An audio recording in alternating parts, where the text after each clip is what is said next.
What is up, cinephiles? Welcome back to Screen Kings. I'm here for yet again another Netflix movie review, another neo-noir action thriller film that features a deadly assassin out on a killing spree. Is this movie something that we've already seen before? Quick answer to that is yes, but if you're a fan of this genre, chances are you're gonna have a fun time watching this movie. We're talking about the movie Kate, directed by Cedric Nicolas-Troyan, and in it, our titular assassin is played by Mary Elizabeth Winstead, who only has 24 hours to live after being poisoned. So she decides to go on a manhunt on the streets of Tokyo to find out whoever poisoned her.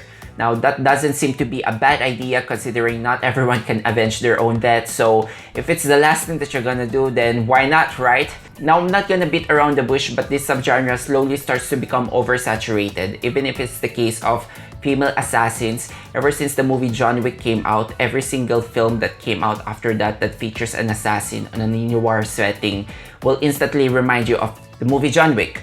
And true enough, one of the producers of this film is the co-director of the first John Wick film and Atomic Blonde. So this movie, Kate, will make sure that you remember those films. I was also reminded of the movie Crank starring Jason Statham, where he's this poison hitman and he has to keep his adrenaline flowing by electrocuting himself every now and then. And we have here a similar situation here for Kate, where she injects these stimulants to keep her body going because the poison is drugging her down. And I was also reminded of the movie Gunpowder Milkshake, which just came out a few months earlier from this, though I'm not gonna accuse Kate of copying that movie because it's purely coincident that the plot beats and the setups are almost exactly the same. In here, we have Kate, who has been raised to be this hardened assassin by the mafia, and in one of her missions, she befriends this younger girl, and the circumstances that will lead to them forging their bond is almost exactly the same. So I can confidently say that this movie borrows a lot of plot elements from other action films that you've seen before. The storytelling is very paint-by-the-numbers approach. It makes sure that it ticks off all those cliches and tropes. The path to the third act is so predictable. It offers no surprises. I already know what's going to be the twist early on. Down to the very cliche dialogue. One character says that I care about you, then predictably another character says you only care about yourself. So those lines should be banned by now, right? But the movie still manages to get away with it because this is what you call cinematic comfort food, especially if you're an adrenaline action junkie like me. The movie knows that it has its own market, that maybe the writers don't really care if it's all lame plot setup, something that you've already seen before. We have this whole script of a framework that's just uninspired. Honestly, you can actually call this movie lazy. I'm not going to sugarcoat it anymore. It's lazy narratively, but it knows where it matters the most, which is delivering the action set pieces and utilizing the charisma generated by our lead star here, Mary Elizabeth Winstead. So in effect, you have this easily digestible action film filled with dark humor and violence. So yeah, it's an entertaining ride. And let's just talk about the lead star here, Mary Elizabeth Winstead, because she really elevates this movie more watchable than it should be. This is not her first foray as an assassin character. She already played one in Birds of Prey, and you can think of this as an extension of that character. There is just something about this actress. You can't really place a finger on it. She's just has this screen presence that's just watchable. It's almost off-kilter and it's almost unconventional charm. And this is another chance for her to showcase her badass action skills. One particular scene that stands out for me easily is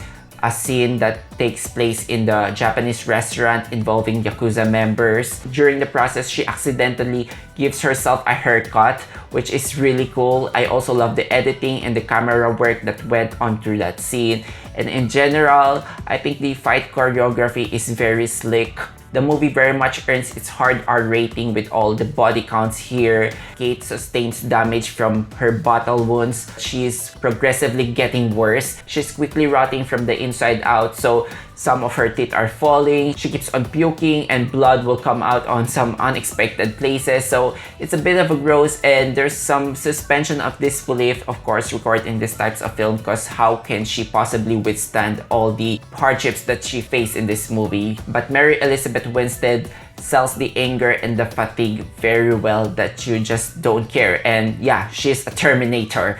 Now when it comes to the style, Japan here is being used as the main backdrop of the movie, and it does a lot of heavy lifting to have a flair to the whole package. So you get a lot of scenes that take place in neon nightclubs, some dark alleys, a kabuki performance. There's even a running joke here that involves soda, Boom Boom Lemon. I'm not sure if this is a real thing, if this is a blatant product placement.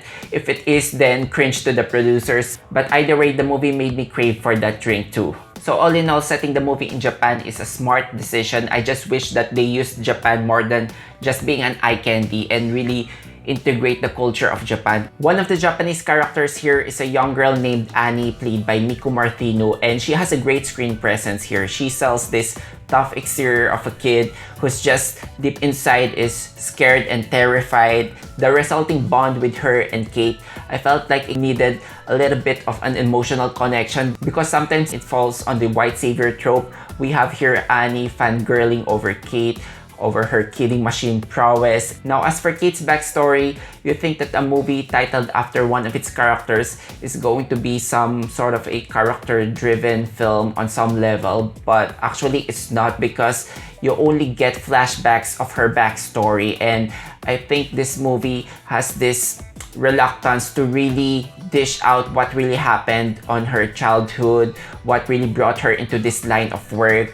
So somehow her journey feels incomplete. She's not really coming out as this fully realized character. Like, all the action scenes that will proceed after that somehow feels hollow at times. Sure, you know why she's doing these things, because she is yearning to get out of this criminal lifestyle, and someone poisoning her is in effect taking away her future. So it's only natural that she's gonna go after these people, but it still feels like the movie lacks context behind her backstory so that it has that emotional punch that you need. It's not a hard thing to do.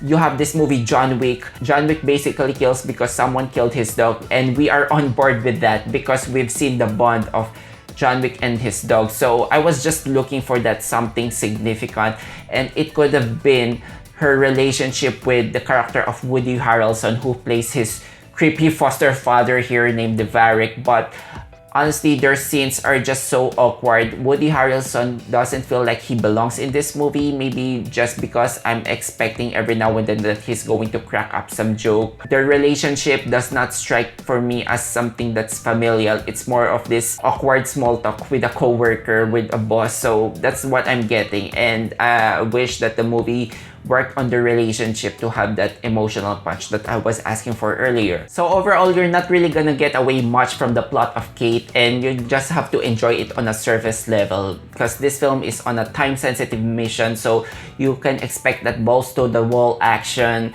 and all that gore, all that violence, and all that dark humor. At times, this movie feels like a routine exercise to the overstuffed assassin genre, and maybe another movie that makes a point that this is the cyclical nature of violence. Or you can look it on the other perspective, which is another film that makes sure that women can be badass to be this indestructible assassin. So I'm gonna be forgiving for this movie and give it a 3 out of 5, just because this is my guilty pleasure type of stuff. It's not exactly memorable due to its cliched plot, but the star power of Mary Elizabeth Winstead here makes this movie watchable than it is, and also help to that slick action choreography. So that's it for my review of the Netflix film Kate. How about you guys? Have you seen this movie? Let me know what you think in the comment sections down below. Also, if you enjoyed watching this video, give this a like and subscribe to me for weekly reviews of movies and TV shows. Thank you so much guys for watching. Until then, I'll see you all on the next one.